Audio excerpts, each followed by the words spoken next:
guys, how you doing? This is Manga section. I'm here to bring the review for One Piece episode 1014. So let's just go through the episode as it happens. So we kind of start off with some the Oni stuff where we have, uh, um, what's his name?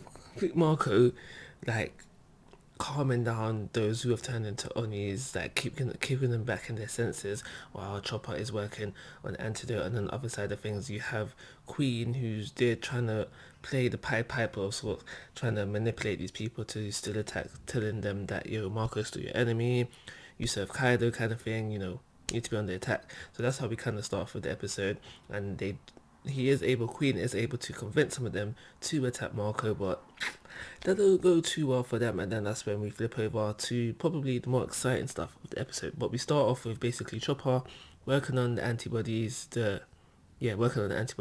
he's basically saying he'll be done soon, apparently. So after these members of Kaido's crew attack Marco and fail, Marco then transforms, grabs Zoro, and then he sends him on his way. And now before that, or during that rather, we have a flashback.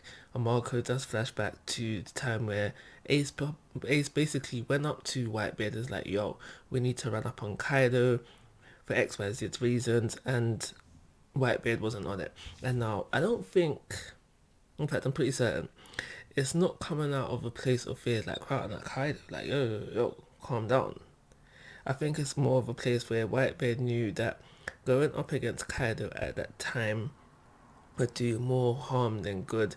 So he's like, nah, Ace, love it. Like, we're not going, you're not going either, kind of thing.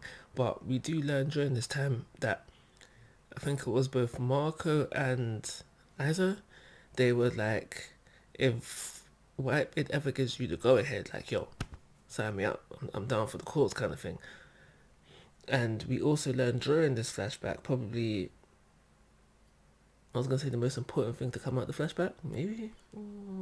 Questionable. But we found out that the previous 2nd Division commander before Ace was in fact Odin, and this 2nd Division commander vacancy was left there open even after Odin died, so there was nobody before Ace.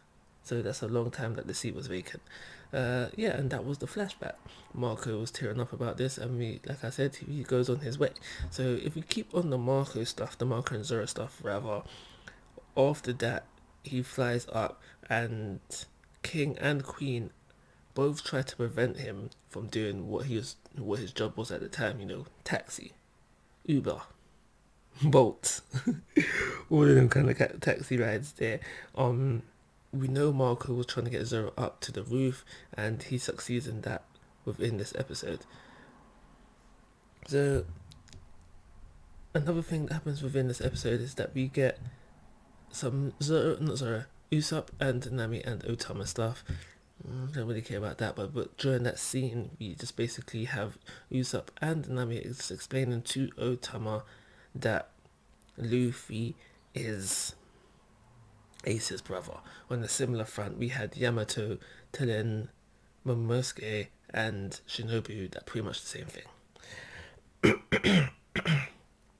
And I think the last thing to mention to come out of this episode is where we have members of the Beast Pirates attacking the Musketeers, and the Musketeers right now, during the episode, they was defending the last staircase which leads up to the rooftop, where we have Luffy reach this area, take out some of these members of Kaido's crew, and now that this path is clear, he is now on the stairway up to the rooftop.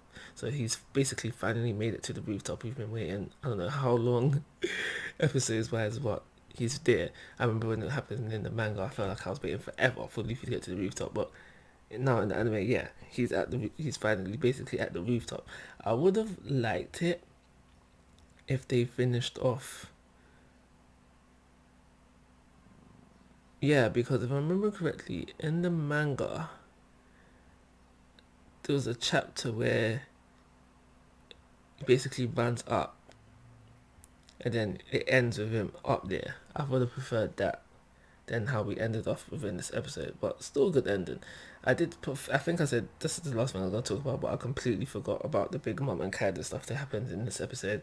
So to start things off, you see Big Mom basically powering up. You see the sun powering up and the cloud powering up. I forget their names, and then Big Mom makes her way over to Kaido, and they talk basically, and they're basically talking about their kind of plan right now about Nigashima, and then they start to get into red poneglyph stuff, and that kind of triggers Kaido, and then it's basically during this time that we find out that Big Mom gave Kaido a devil fruit. Yeah. Big Mom gave it and a mythical devil fruit at that. And that's all I'm going to say about that for now. So I feel like this episode deserves a 3-star rating. I didn't feel like at any time the pacing was a bit too slow, a bit too much. In fact, I liked because they added things within this episode.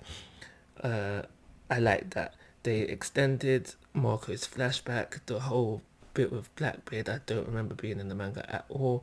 And when they was talking, when Usopp and Nami was talking to Otama, they added I think the crocodile flashback, anything flashing back to Alabasta, that was added and wasn't in the manga. Sorry, so I liked what they added, and I feel like this was a good episode because usually when they add stuff, I feel like the pace suffers a little bit, but I didn't feel like that for this episode. Like always, guys, I'm asking for your thoughts and opinions. If you haven't already, please subscribe to my YouTube channel. But most importantly, take care. Have a nice day.